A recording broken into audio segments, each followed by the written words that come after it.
Terima kasih Anda masih bersama kami. Bagi Anda yang baru saja bergabung, kami hadirkan kembali 3 berita utama hari ini. Dilanda kekeringan ekstrim, warga Ciampel, Karawang sampai mengais air dari kubangan resapan irigasi. Belum juga padam, kebakaran TPA Sarimukti timbulkan polusi asap serta lautan sampah di wilayah Bandung Raya.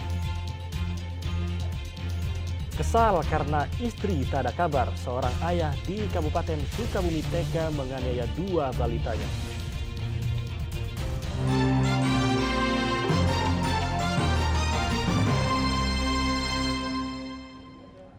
Saudara, akibat pembakaran sampah, lahan perkebunan seluas 2 hektar di belakang kampus UPI Cimalaka Sumedang hangus terbakar Selasa siang.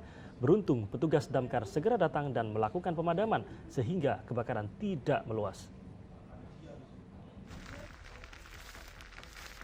Kebakaran lahan ini terjadi di areal perkebunan kawasan pendidikan Desa Licin, tepat di belakang kampus Universitas Pendidikan Indonesia, UPI, Kecamatan Cimalaka, Sumedang, Selasa siang. Beruntung petugas gabungan dari unsur damkar, BPBD, dan Tagana, serta polisi dan TNI segera datang dan berupaya memadamkan api yang terus meluas akibat tiupan angin. Penyebab kebakaran lahan ini diduga berasal dari pembakaran sampah yang ada di sekitar lokasi. Ditambah banyaknya ilalang yang mengering, sehingga api cepat meluas ke lahan yang kering lainnya. Lahan perkebunan yang terbakar diperkirakan mencapai 2 hektar. Proses pemadaman sempat terkendala karena jauhnya sumber air dari lokasi kebakaran.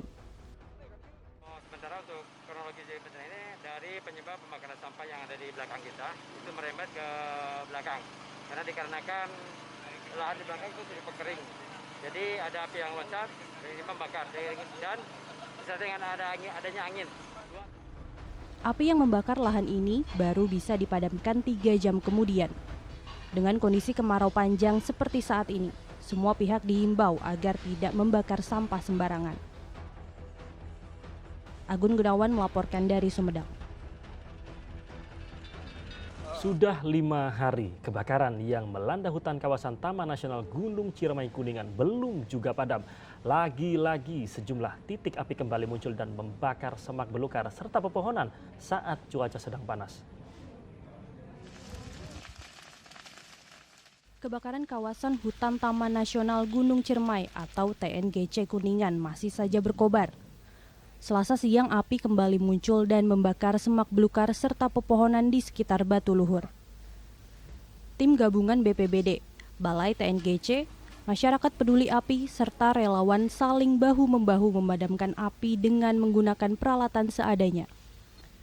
Munculnya api di bekas lokasi yang terbakar sebelumnya ini diduga karena masih ada bara api yang berada di sela-sela bebatuan. Sehingga ketika cuaca mulai panas dan adanya hembusan angin, api dengan cepat membakar apa saja yang ada di sekitarnya. Kalau dari atas memang kelihatan sudah padam. Nah, api itu menjalar dari bawah-bawah bebatuan itu. Jadi ada bahan bakar yang ada di bawah batu itu kan nggak kelihatan dari atas. Dia itu terus menyusuri batu-batuan itu dari bawah. Untuk mengantisipasi kekurangan air, BPBD Kabupaten Kuningan menyiapkan 2 mobil tangki air di sekitar batu luhur. Dan hingga Selasa petang, seluruh titik api berhasil dipadamkan. Peristiwa kebakaran yang terjadi sejak Jumat lalu hingga Selasa, paling tidak sudah menghanguskan hutan di kawasan TNGC seluas sekitar 155 hektar. Agun Gunawan melaporkan dari Kuningan. Saudara, kebakaran TPA Sarimukti yang belum juga padam menimbulkan polusi asap serta krisis sampah di wilayah Bandung Raya. Untuk mengurangi tumpukan sampah, pemerintah didorong untuk melakukan pengolahan dan daur ulang sampah menggunakan teknologi tepat guna.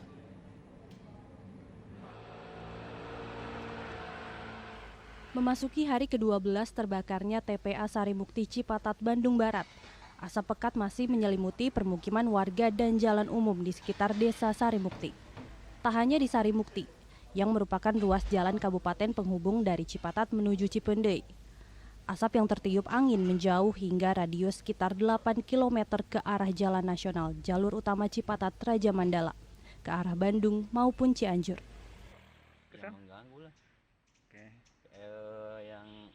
Padang bolong juga ya ke Nggak ada Pak ya. mungkin nggak ada. Bapak sebagai pedagang asongan juga terimas Pak. Ya iya tuh Pak, bang sedikit juga tahu gimana sekarang. Nggak ada ya. Hingga hari Rabu, upaya pemadaman kebakaran menggunakan helikopter waterbombing masih dilakukan. Meski api tak terlihat lagi, namun kandungan gas metan dalam gunungan sampah bisa sewaktu-waktu kembali memicu kobaran api.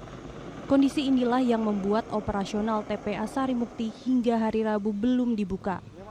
Begitu juga dengan zona darurat seluas 2 hektar, belum dioperasikan karena berbagai pertimbangan. Hal tersebut memperparah tumpukan sampah di wilayah Bandung Raya. Di sejumlah titik seperti TPS hingga pinggir jalan, sampah menumpuk dan berceceran mengganggu kenyamanan dan aktivitas warga. Kalau sekarang udah berapa lama nggak diangkut? Udah 2 stasiun. Udah 2 bulan ya? Oh. Nggak diangkut. Kan isinya jualan di sebelah sampah gitu. Iya. Terganggu nggak? Iya. Terganggu. Yang Tak hanya di Bandung Barat, sampah juga berserakan di pinggir jalan Astana Anyar, Kota Bandung. Tumpukan sampah ini dibiarkan berserakan begitu saja, sebab warga dilarang membuang sampah ke TPS setempat. Harus ada kesadaran dari warganya ya, kalau gitu sih. Jadi harus bisa meminimalisir penggunaan sampah. Bandung Bu. Apa ya, kalau di rumah kan biasa paling ibu rumah tangga mah sampahnya ya paling dipisahin yang plastik sama yang kayak yang organik gitu. Yang organik kan bisa buat pupuk juga gitu. Nah, sebenarnya terganggu sama baunya aja sih. Penumpukan sampah berlebih juga dialami TPS Tegalega. TPS yang biasanya hanya menampung 1 ton sampah per hari, kini telah menampung 10 ton sampah hingga menggunung. Sampah tak bisa diangkut ke TPA Sarimukti yang masih ditutup. Jadi ada yang membuang ke sini nggak boleh ya Pak ya? Ya nggak boleh, khusus jalanan, semuanya gitu. Alasannya kenapa Pak? Udah overload atau gimana?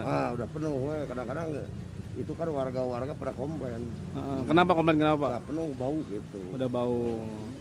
Oh ini bisa menampung berapa ton Pak? Ini teh paling-paling 10 ton lah.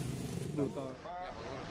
Menanggapi kondisi tersebut, Menteri Koordinator Bidang Kemaritiman dan Investasi, Luhut Binsar Panjaitan yang mengunjungi tempat pengelolaan sampah terpadu TPST Marga Asih Kabupaten Bandung, meminta pemerintah daerah mempersiapkan pengelolaan sampah berbasis teknologi secara terpadu untuk mengurangi sampah.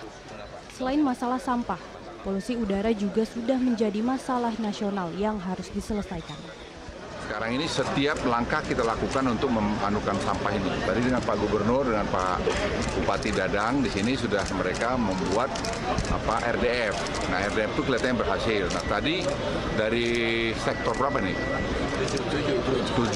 Mereka punya inovasi bekerja sama dengan perusahaan, membuat untuk proses sampah itu dengan berstandar yang bagus. Fasilitas pengelolaan sampah di TPST Marga Asih Kabupaten Bandung bisa mendaur ulang sampah 1 ton setiap 1 jam menjadi bahan bakar terbarukan. Dalam skala kecil, alat pengolah sampah ini bisa dibuat massal dan disebar ke setiap desa serta kelurahan sehingga masalah sampah bisa teratasi. Muhammad Abbas dan Muhammad Rizal melaporkan dari Kabupaten Bandung, Bandung Barat, dan Kota Bandung. Saudara, mencegah terjadinya kebakaran sampah di tempat pembuangan sampah, Pemkot Tasikmalaya menggunakan cairan enzim berbahan dasar limbah buah dan sayuran. Enzim tersebut bisa mengurangi gas metan yang timbul dalam gunungan sampah di TPA Ciangir.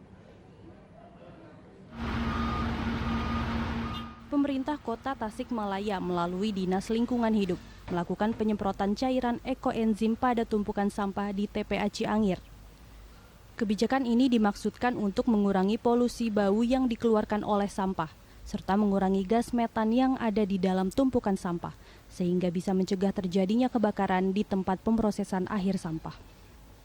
Penyemprotan dilakukan dengan menggunakan mobil pemadam dibantu dengan alat berat pada tumpukan sampah seluas 2 hektar yang akan dilakukan secara berkelanjutan. Itu kadar gas metan ini sangat berbahaya, kalau terkena api sedikit saja bisa menimbulkan api yang cukup besar. Jadi zat atau larutan ekoenzim ini bisa memberikan kontribusi terhadap memperbaiki kualitas udara di sekitar TPA. Ya, jadi hari ini kami menyemprotkan kurang lebih 10 larutan ekoenzim sebanyak 10.000 liter Cairan ini diperoleh dari para pemerhati lingkungan di Kota Tasikmalaya yang dibuat dari sayuran dan buah segar sisa yang terbuang. Eko Setiabudi melaporkan dari Kota Tasikmalaya.